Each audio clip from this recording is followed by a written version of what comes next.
러시아 모스크바 병실에서 기적이 일어났습니다.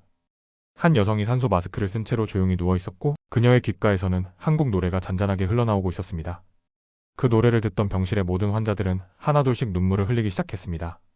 삶의 끝자락에서 그녀가 마지막으로 선택한 음악은 다름 아닌 한국의 노래였습니다. 그녀는 왜 이 노래를 들으며 눈을 감고 싶어 했던 것일까요? 그리고 병실에 있던 사람들까지 함께 울게 만든 이 노래는 어떤 의미였던 것일까요? 이제 그 깊은 사연을 따라가 보겠습니다. 구독과 좋아요를 누르고 영상을 끝까지 시청해 주신다면 영상 제작에 큰 힘이 됩니다. 자, 그럼 바로 시작하겠습니다. 안녕하세요. 제 이름은 엘레나 알렉세예브나입니다. 지금 저는 모스크바의 한 병원 4층 말기 암 환자 병동에 누워 있습니다. 사람들은 제가 곧 이 세상을 떠날 거라고 이야기합니다. 사실 저도 알고 있습니다. 제 폐는 이제 더는 공기를 품을 힘이 없습니다. 그래서 늘 산소 마스크를 착용하고 있죠. 숨을 들이쉬는 일조차 조심스럽고 말 한마디를 꺼내는 것도 버거운 요즘입니다. 그런 저의 병실에서는 이상한 일이 하나 있습니다. 매일, 그것도 하루에도 몇 번씩 같은 노래가 울려 퍼집니다. 한국의 가수 김광석이라는 사람이 부른 어느 60대 노부부 이야기라는 곡입니다. 한국어를 모르는 간호사들도 이제는 멜로디를 흥얼거리곤 합니다. 그리고 그 노래가 나올 때마다 저는 조용히 눈을 감고 아득한 어느 날의 기억 속으로 빠져들게 됩니다. 엄마, 또 그 노래예요? 딸 리아가 미소 섞인 표정으로 묻습니다. 하지만 저는 그 노래가 저에게 어떤 의미인지 차마 말하지 못하고 그냥 고개만 끄덕입니다. 그러던 어느 날 리아가 제 손을 꼭 잡고 말했습니다. 엄마, 저 궁금해요. 왜 자꾸 그 노래를 듣는 거예요? 무슨 사연이 있는 거죠? 그 순간 저는 마음을 굳혔습니다. 이제는 말해야 할 때라는 생각이 들었습니다. 아무에게도 하지 않았던 이야기를, 제 삶의 한 조각이었던 사람을, 그리고 제가 아직까지 가슴 깊숙이 간직하고 있는 그 추억을. 리아야, 너에게 얘기하지 않았던 내 젊은 시절 이야기가 있어. 아주 오래전, 지금으로부터 30년도 더 지난 이야기야. 아마도 너는 상상도 못했을 시절일 거야. 시간은 1992년으로 거슬러 올라갑니다. 그해 러시아는 소련이 붕괴된 뒤 엄청난 혼란을 겪고 있었지요. 많은 기업이 문을 닫았고 사람들은 생존을 위해 전혀 다른 삶을 모색해야 했습니다. 저는 그 시절 모스크바 외곽에 지어지는 대형 화력발전소 프로젝트의 통역 겸 현지 담당자로 참여하고 있었습니다. 해외 기업과의 협력이 늘어났던 그때 한국에서 온 건설사도 그 프로젝트에 참여하고 있었죠. 처음 그를 만난 건 프로젝트 회의실에서였습니다. 짙은 회색 양복을 입고 나타난 그는 차가운 눈빛으로 저를 바라봤습니다. 이름은 지민이라고 했어요. 한국에서 온 기술자였고 도면과 시공 계약서의 오류를 지적하며 단호하게 발언했습니다. 이 부분은 설계 기준이 명확하지 않습니다. 러시아 측에서 다시 확인해 주시오. 그의 말투는 정중했지만 어딘가 매끄럽지 않았습니다. 저는 그가 예의 없는 사람이라 생각하며 괜히 불쾌해졌죠. 아무리 프로젝트가 복잡하다지만 첫 대면에 그런 식으로 지적을 하는 건 너무하다고 생각했습니다. 회의가 끝나고 저는 짐을 챙기고 자리에서 일어나려던 순간 그가 조용히 다가와 말을 걸었습니다. 엘레나 씨, 혹시 잠깐 시간 괜찮으세요? 회의 중에 제가 너무 단도직입적이었던 것 같아 설명을 더 드리고 싶어서요. 예상치 못한 제안에 저는 잠시 망설였지만 결국 따라 나섰습니다. 조용한 회의실 한쪽에 둘이 마주 앉았습니다. 그는 종이 한 장을 꺼내어 러시아어로 번역된 도면을 펼쳤습니다. 여기 보시면 이 부분은 해석에 따라 구조가 다르게 나올 수 있어요. 저희 팀에서도 같은 도면을 두고 의견이 갈렸거든요. 그는 조심스럽고 정확하게 설명했습니다. 그의 말에는 날카로움이 아닌 책임감과 진심이 느껴졌습니다. 저는 그제야 그가 단지 일에 진지한 사람이라는 걸 알게 되었고 제 첫인상이 조금은 섣부른 판단이었다는 걸 인정하게 되었죠. 그렇군요. 제가 잘못 이해했나 봐요. 죄송해요. 아니요, 오히려 제가 더 부드럽게 전달했어야 했는데. 러시아에 온 지 얼마 안 돼서 아직 많이 어색합니다. 그렇게 우리는 대화를 이어갔고 업무 외적인 이야기들도 오가게 되었습니다. 그는 한국의 시골 마을에서 자랐고 대학 졸업 후 처음으로 외국 프로젝트에 참여하게 된 거라고 했습니다.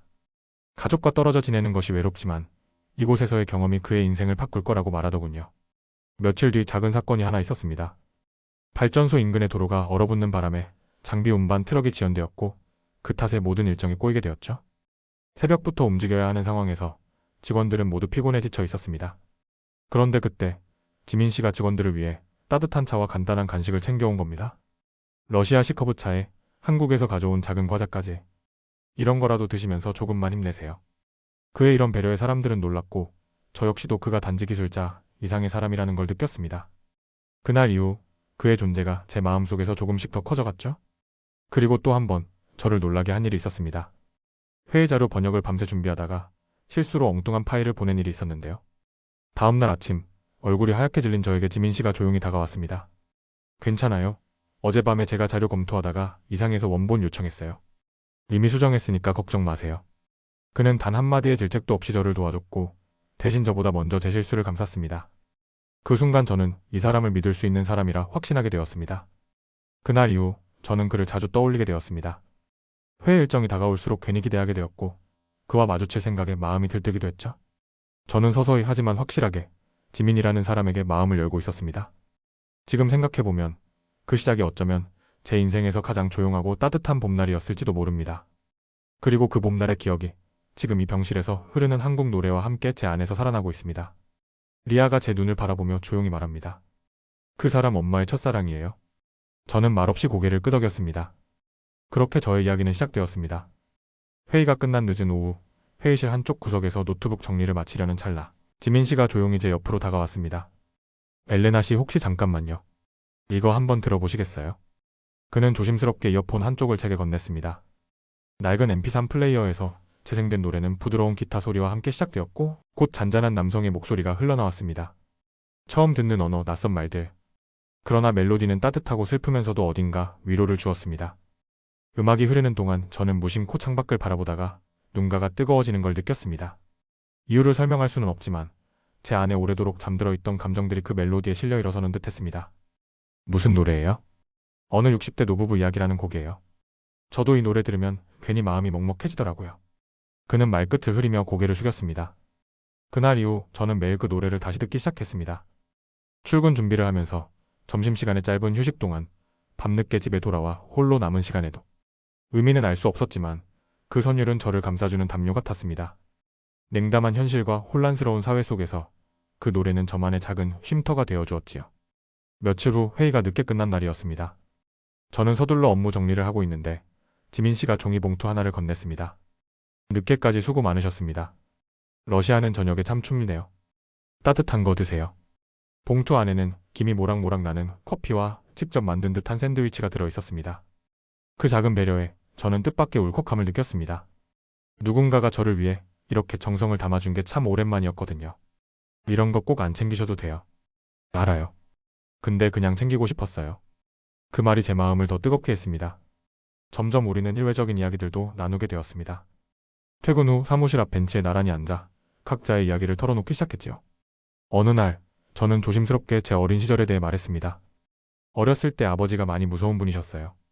술만 드시면 어머니에게 손 찍어 마셨고 저도 자주 맞았어요. 제 말에 지민 씨는 놀라지 않았습니다. 대신 아주 조용히 천천히 고개를 끄덕이며 듣고 있었습니다. 그때부터였던 것 같아요.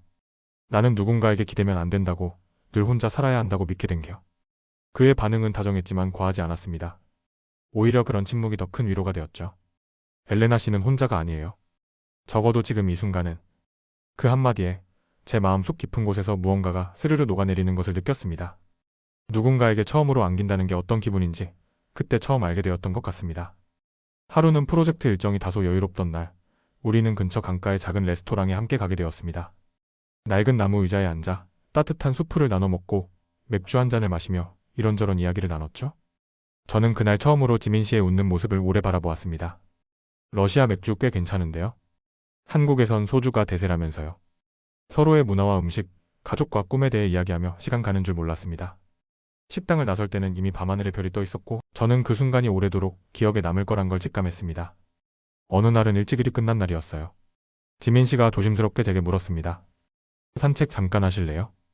겨울의 초입이라 공기는 차가웠지만 어깨를 나란히 하고 걷는 그 길은 이상하리만큼 따뜻했습니다. 길가의 자작나무들이 바람에 흔들리는 소리, 멀리서 들려오는 오르골 소리 같은 강물의 흐름, 그리고 둘 사이에 감도는 조용한 설렘. 그 산책은 말이 필요 없는 시간이었습니다. 그는 종종 한국 이야기를 들려주곤 했습니다. 자신의 고향, 봄마다 벚꽃이 흐드러지게 피는 강가, 그리고 대학 시절 친구들과의 소소한 추억들. 저는 그 이야기를 들으며 점점 한국이라는 나라의 동경을 품기 시작했습니다. 그가 묘사하는 풍경 속에는 단순한 풍경 이상의 따뜻함이 있었고 그 속에 제가 함께 있고 싶다는 마음이 들었지요. 그리고 어느 순간부터 저는 깨닫게 되었습니다. 하루의 시작과 끝을 지민 씨로 채우고 있다는 것을요. 그의 말투, 걸음걸이, 소매를 걷어 올릴 때의 손짓까지. 작은 것 하나에도 자꾸만 눈길이 가고 문득문득 그를 떠올리게 되는 제 자신을 발견했습니다. 내가 지금 그 사람에게 기대고 있구나. 혼잣말처럼 중얼렸지만 그 말이 입 밖으로 나오는 순간 저는 이미 그를 향해 한 걸음 다가가 있었다는 걸 느꼈습니다. 그건 어느 날 비가 내리던 퇴근길이었습니다. 모두가 우산을 쓰고 팥비 움직이는 와중에 지민 씨는 작은 투명 우산 하나를 들고 저를 기다리고 있었습니다. 엘레나 씨 같이 가요. 그 우산 아래 저희는 말없이 걸었습니다. 차가운 빗방울 대신 그의 손끝에서 전해지는 따뜻함. 그 짧은 시간조차도 저에게는 오래도록 간직하고 싶은 선물 같은 순간이었습니다. 그날도 평소처럼 퇴근해 집에 돌아오자 어머니는 말없이 거실 소파에 앉아 계셨습니다. 손에는 제가 며칠 전 벗어둔 스카프가 쥐어져 있었고 그 스카프에서는 은은하게 한국 샴푸의 향이 났습니다. 어머니는 조용히 제게 물으셨습니다. 그 남자 한국인이지? 그 질문은 예상을 벗어나지 않았지만 제 가슴은 순간 철렁 내려앉았습니다. 저는 잠시 침묵하다가 고개를 끄덕였습니다. 그래요. 한국에서 온 기술자예요. 그만 만나. 당장. 어머니의 말은 단호했습니다. 이유를 묻자 어머니는 오래전 자신의 누이, 즉 저의 이모 이야기를 꺼냈습니다. 그때도 외국인이었어? 벨기에에서 온 사람이었지. 결국 그 사람은 돌아갔고 이모는 평생을 기다리며 혼자 살았어? 그런 건 영화 속 이야기야. 현실에선 다 잔인하단다. 어머니는 제가 같은 실수를 반복하길 원치 않았던 겁니다. 그 마음을 이해 못하는 건 아니었습니다. 하지만 저는 지민 씨와 함께한 시간들이 단지 순간의 감정이 아니었음을 알고 있었습니다. 그의 눈빛, 그의 따뜻한 침묵, 그리고 아무 말 없이 내민 커피. 한 잔 속에 담긴 배려는 제 인생에서 처음 받아본 진심이었습니다. 며칠 동안 저는 혼란 속에서 일에 몰두했습니다. 평소보다 더 많은 야근과 더딘 업무 정리, 괜히 트집 잡는 회의 속에서 마음을 숨기려 했었죠. 그러나 지민 씨는 눈짓했습니다. 요즘 무슨 일 있어요? 그의 조심스러운 물음에 저는 결국 작은 회의실에서 그동안의 고민을 털어놓게 되었습니다. 어머니의 반대, 현실적인 어려움, 그리고 저 자신도 확신하지 못하는 미래. 제 목소리는 점점 떨렸고 결국 눈물이 흘러내렸습니다. 그는 말없이 제 옆에 앉아 한참을 기다려 주었습니다. 그리고 잠시 후 부드러운 목소리로 말했습니다. 이번 주말 저랑 같이 여행 갈래요? 멀리 안 가도 돼요. 그냥 조용한 데로. 그렇게 우리는 모스크바 외곽의 한 작은 마을로 떠났습니다. 시골 기차역에서 내리자마자 느껴지는 상쾌한 공기와 바람 소리. 나무로 만든 작은 펜션에서 하룻밤을 보내며 우리는 아무런 꾸밈 없는 일상을 나누었습니다. 따뜻한 수프를 함께 끓이고 언덕을 걸으며 서로의 손을 잡고 해질 무렵 나란히 앉아 호숫가를 바라보았습니다. 그 평온한 순간들이 마치 현실이 아닌 꿈처럼 느껴졌습니다. 그날 저녁 그는 조용히 말했습니다. 엘레나 씨, 한국에 돌아가면 저와 함께 가요. 그 말은 조심스럽고 동시에 간절했습니다. 저는 한참을 아무 말도 못했습니다. 그리고 결국 고개를 저었습니다. 어머니를 두고 갈 수 없어요. 어머니는 나에게 남은 마지막 가족이에요. 지민 씨는 아무 말 없이 제 손을 꼭 잡았습니다. 밤이 깊어지고 언젠가 다시 돌아갈 그날이 가까워질수록 우리는 말을 아끼게 되었습니다. 다음 날 아침, 그는 기차역 앞에서 작은 가방을 꺼내더니 제게 워크맨 하나를 건넸습니다. 이거 집에서 듣던 그 노래 들어있어요. 러시아어로도 가사 번역을 붙였어요. 언젠가 다시 들을 날이 오면 좋겠네요. 그가 떠나는 날, 저는 역 플랫폼 끝에 서서 그 뒷모습을 바라보았습니다. 그는 뒤를 한번 돌아봤지만 저는 고개를 숙여버렸습니다. 손을 흔들 자신이 없었습니다. 그렇게 그는 떠났고 저는 돌아왔습니다. 일상은 빠르게 흘렀습니다. 지민 씨가 없는 회의실, 그의 자리가 비어있는 사무실은 한동안 허전했지만 결국 익숙해져 갔습니다. 사람들은 제게 늘 그래왔듯 인사를 건넸고 저는 아무 일 없다는 듯 일에 매달렸습니다. 하지만 가방 속 워크맨은 늘 저와 함께였고 하루에 한 번은 반드시 그 노래를 들었습니다. 시간은 흘러 어느덧 저는 결혼을 했습니다. 어머니의 권유였고 조건도 안정적이었습니다. 그러나 그 결혼 생활은 제게 또 다른 상처를 남겼습니다. 남편은 술을 마시면 난폭해졌고 폭언과 폭력은 점점 심해졌습니다. 도망치고 싶었지만 현실은 그리 단순하지 않았습니다. 어느 겨울 저녁 아이를 재운 후 혼자 부엌에 앉아있던 저는 오랜만에 서랍 속에 넣어두었던 워크맨을 꺼냈습니다. 건전지를 갈고 이어폰을 귀에 꽂자 익숙한 멜로디가 흘러나왔습니다. 그대는 외로움이라 말하겠지만 그 순간만큼은 모든 아픔이 잠시 멈춘 듯 했습니다. 저는 그 노래를 들으며 지민 씨와 함께한 짧은 여행을 떠올렸습니다. 나무 펜션의 따뜻한 불빛, 그의 손길, 그의 눈빛. 그 기억은 지금도 제 삶을 지탱하는 유일한 위안이 되어주고 있었습니다. 가끔은 아무도 없는 거실에서 그 노래를 크게 틀어놓고 소파에 누워 조용히 눈을 감곤 했습니다. 눈앞에 그의 얼굴이 떠오르고 그의 마지막 말이 다시 들려오는 듯 했습니다. 같이 가요. 그 말을 따라가고 싶은 마음과 현실 앞에서 버텨야 하는 책임 사이에서 저는 늘 조용히 울었습니다. 어느 날 어린 딸 리아가 제 무릎에 기대며 물었습니다. 엄마, 이 노래 왜 자꾸 들어요? 무슨 이야기예요? 저는 대답하지 않았습니다. 하지만 언젠가는 꼭 말해주고 싶었습니다. 제가 한때 정말 사랑했던 사람에 대해, 그 따뜻했던 어느 봄날의 기억에 대해. 엄마, 그분 성함이 정확히 뭐라고 하셨죠? 리아가 조용히 물었습니다. 저는 깊은 숨을 내쉬며 대답했습니다. 이지민. 성은 이씨야. 이름은 지민. 당시 한국에서도 흔하지 않은 이름이었어? 혹시 그분 직장이나 회사 이름은 기억 안 나세요? 정확히는 기억 안 나지만 발전소 프로젝트에 참여했던 한국건설사 소속이었어. 기술자로 파견됐었고 계약은 1년이라고 했던 것 같아? 리아는 곧바로 노트북을 펼쳤습니다. 그녀의 손놀림은 날렵했고 마치 기자처럼 검색창을 넘기며 관련 정보를 수집하기 시작했습니다. 러시아어로 된 오래된 기사들, 한국 기업의 해외 파견 관련 뉴스, SNS 커뮤니티, 그리고 심지어는 한국어 게시판에도 가입해 영어로 질문을 남겼습니다. 그녀는 번역기까지 활용해가며 이지민, 1992년, 모스크바, 화력발전소, 소피아, 엘레나 등의 키워드를 조합해 검색했습니다. 엄마, 혹시 소피아라는 이름으로도 누가 기억할 수 있을까요? 리아는 제 영어 이름까지 활용해 다양한 각도로 접근했고 며칠 동안 밤낮 없이 자료를 뒤졌습니다. 그러던 어느 저녁, 저는 병실 침대에 누워 김광석의 노래를 듣고 있었습니다. 이어폰 너머 들려오는 익숙한 기타 반주가 마음을 안정시켜줄 때쯤 리아가 숨을 고르며 달려왔습니다. 엄마, 이거요. 이 글 좀 봐주세요. 그녀는 핸드폰을 조심스럽게 제 손에 건넸습니다. 화면에는 한 한국인 사용자가 올린 오래된 게시글이 있었습니다. 1992년 러시아 모스크바 외곽 발전소 프로젝트에 파견됐던 한국 기술자 이지민입니다. 당시 함께 일했던 러시아 현지 직원 소피아 엘레나를 찾고 있습니다. 혹시 그분 소식을 아시는 분이 계시면 꼭 연락 부탁드립니다. 제 심장은 요동치기 시작했습니다. 그 이름, 그 시간, 그리고 소피아라는 이름까지 정확히 언급되어 있었습니다. 저는 손끝이 떨려 글자를 또렷이 읽을 수 없었고 핸드폰을 꼭 쥔 채 망설였습니다. 리아가 제 옆에 앉으며 속삭였습니다. 엄마, 지금이 기회예요. 그분도 계속 엄마를 찾고 있었어요. 연락해봐요. 저는 조심스럽게 메시지 창을 열고 몇 번이나 삭제하고 다시 입력했습니다. 숨을 크게 들이신 뒤 겨우 한 줄을 남겼습니다. 혹시 정말 소피아를 찾으시는 건가요? 몇 시간이 흐른 듯 느껴졌습니다. 아니, 단 몇 분이었을지도 모르겠습니다. 그런데 마침내 알림음과 함께 메시지가 도착했습니다. 정말 소피아인가요? 그 문장을 보는 순간 저는 참았던 눈물을 쏟아냈습니다. 마치 오랫동안 붙잡고 있던 돌덩이가 한꺼번에 무너져 내리는 듯 온몸에서 힘이 빠졌습니다. 리아는 놀라 제 어깨를 감싸 안았고 저는 그녀 품에 안긴 채 한동안 소리 없이 울었습니다. 그날 이후 지민 씨와의 연락은 조심스럽고 간헐적으로 이어졌습니다.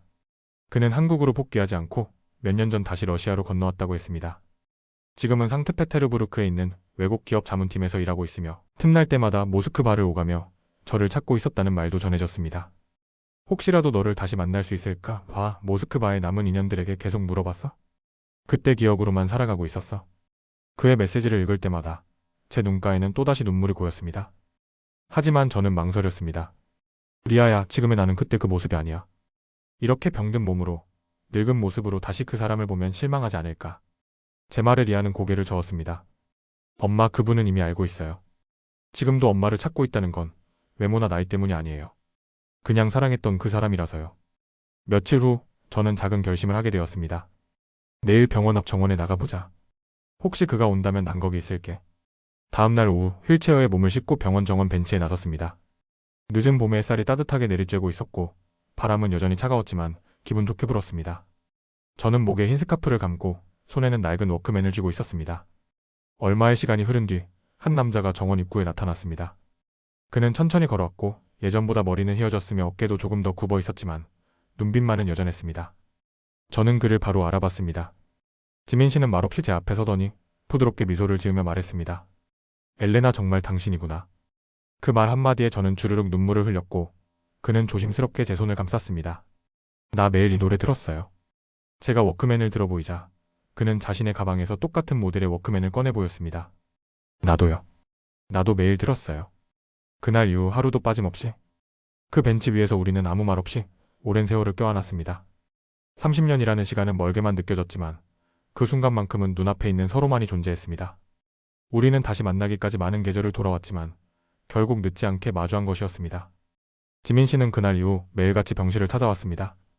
출근하듯 정해진 시간에 도착했고 늘 손에는 기타 하나가 들려 있었습니다. 조용한 오후 병실의 창문 너머로 햇살이 비추면 그는 천천히 줄을 고르고 그리운 노래의 멜로디를 연주했습니다. 김광석의 어느 60대 노부부 이야기가 다시 병실에 울려 퍼질 때면 간호사들도 잠시 걸음을 멈추고 뭔가에 기대곤 했습니다. 그대는 외로움이라 말하겠지만 지민 씨의 기타와 목소리는 아주 조용했지만 그 안에는 수십 년을 기다려온 진심이 담겨 있었습니다. 저는 누운 채로 그 노래를 들으며 눈을 감았습니다. 그 순간만큼은 병원이라는 사실도 제 병의 무게도 모두 잊을 수 있었습니다. 지민 씨는 단 한 번도 빠지지 않았습니다. 눈이 오던 날에도, 갑작스레 몸이 안 좋아져 제가 면회를 꺼릴까 걱정되던 날에도 그는 늘 병원으로 왔습니다. 저는 그런 그의 모습을 보며 조심스럽게 삶의 활기를 되찾기 시작했습니다. 이상하게 요즘 숨이 조금은 덜 가빠요. 제가 그렇게 말하자 지민 씨는 고개를 끄덕이며 말했습니다. 그건 마음이 편해졌기 때문일 거예요. 누가 옆에 있다는 것만으로도 사람이 숨을 쉬게 되거든요. 며칠 뒤 그는 조심스럽게 도시락을 싸왔습니다. 집 근처 시장에서 구한 재료예요. 한국식 도시락인데 입에 맞을지는 모르겠네요. 뚜껑을 열자 단출하지만 정갈한 반찬들이 담겨 있었고 밥 위엔 김이 예쁘게 올려져 있었습니다. 당신 요리도 잘했어요? 제가 놀라며 묻자 그는 멋쩍게 웃었습니다. 당신 없이 30년을 살았는데 혼자 요리라도 해야죠. 병원 복도에서 잠깐씩 걷는 산책도 그에겐 중요한 시간이었다고 했습니다. 의사의 허락을 받아 그는 제 휠체어를 밀며 천천히 복도를 걸었습니다.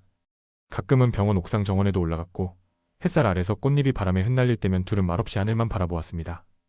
리아는 그 모습을 지켜보며 처음엔 놀란 눈치였지만 곧 깊이 있는 눈빛으로 엄마를 바라보았습니다. 이해가 돼요. 왜 그때 그 사람을 포기하지 못했는지 지금 보니까 알 것 같아요. 그녀는 제 손을 꼭 잡으며 웃었습니다.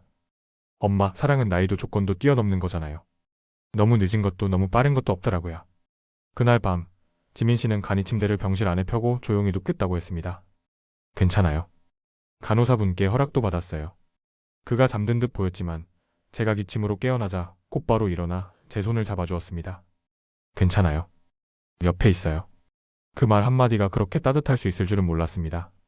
어느 맑은 오후, 저는 지민 씨와 함께 병원 근처 작은 공원으로 나갔습니다. 병원에서도 추천하던 산책 코스였고 휠체어를 타고 나서도 편히 지낼 수 있는 길이었습니다.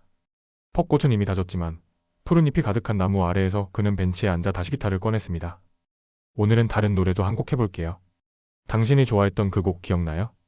그는 오래전 우리가 함께 들었던 클래식 러시아 가곡을 기타로 연주했습니다. 낯익은 선율이 흐르자 저도 모르게 눈을 감았습니다. 기억 저편에서 다시 피어오른 감정들이 조용히 마음을 적셨습니다.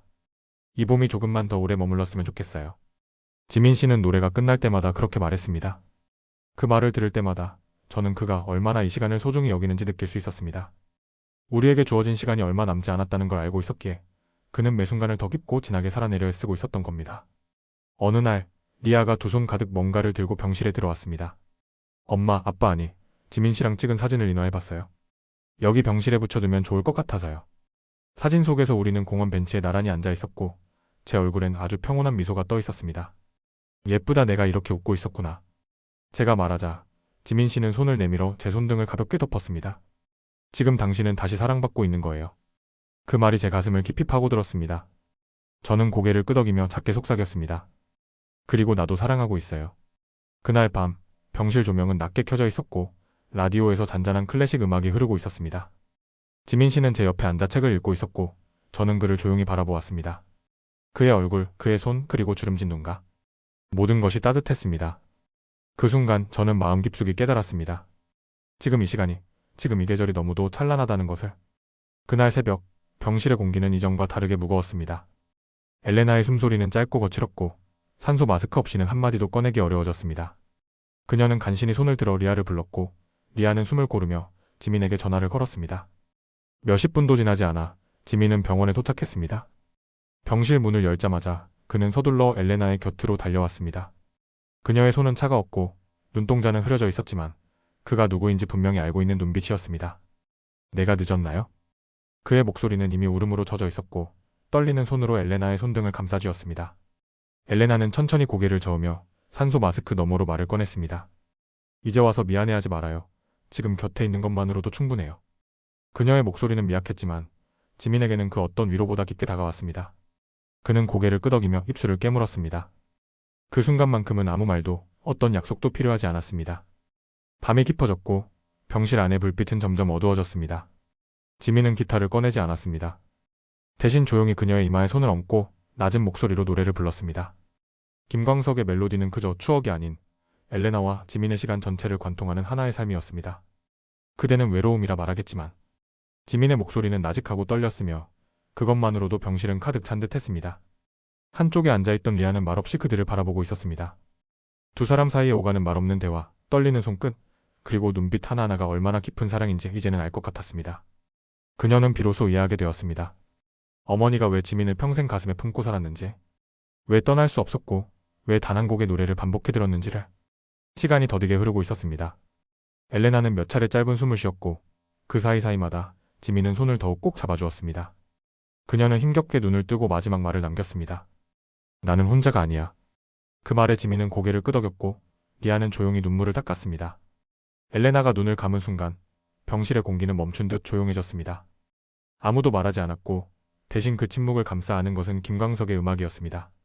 병실 스피커에서 잔잔히 흘러나오던 익숙한 멜로디가 그 모든 감정을 다독이듯 흘렀습니다. 그대는 외로움이라 말하겠지만 모두가 숨을 죽인 채 그 노래를 들었습니다. 지민은 그날 밤 엘레나의 손을 놓지 않았습니다. 그녀가 떠난 이후에도 그의 손은 여전히 그녀의 체온을 기억하고 있었습니다. 며칠 후 리아는 어머니가 남긴 노트와 편지를 정리하며 눈물을 흘렸습니다. 그 안에는 수십 장의 종이에 걸쳐 기록된 지민과의 기억, 사랑, 아픔 그리고 후회 없는 하루하루가 담겨 있었습니다. 마지막 페이지엔 이렇게 적혀 있었습니다. 끝은 없어요. 나는 지금도 그 사람을 사랑하고 있어요. 그리고 나도 사랑받고 있어요. 리아는 그 글을 천천히 접고 어머니의 워크맨을 들었습니다. 이어폰 너머로 들리는 그 노래는 이제 그녀의 것이기도 했습니다. 그리고 지민. 그는 여전히 매일같이 병원 옆 공원을 찾았습니다. 기타를 꺼내 노래를 부르고 그녀가 앉았던 벤치에 묵묵히 앉았습니다. 이 봄이 조금만 더 오래 머물렀으면 좋겠어요. 그의 목소리는 여전히 떨렸지만 그 속엔 분명히 삶이 깃들어 있었습니다. 육신은 떠났지만 사랑은 남았습니다. 기억은 음악으로, 감정은 사진으로, 그리고 사랑은 다시 다른 삶 속으로 이어졌습니다. 엘레나는 이제 리아의 가슴 속에, 지민의 기타 속에, 그리고 매년 피어나는 벚꽃 아래에서 다시 살아 숨쉬고 있었습니다. 그녀의 이야기는 여기서 끝나지 않습니다. 아니, 이제부터 진짜 시작입니다. 지금까지 엘레나와 지민 그리고 리아의 이야기를 함께 들어주셔서 감사합니다. 이 사랑의 기록이 여러분의 기억 속에도 조용히 따뜻하게 남기를 바랍니다. 우리 모두의 봄날이 조금만 더 오래 머물기를 진심으로 기도하며 고맙습니다.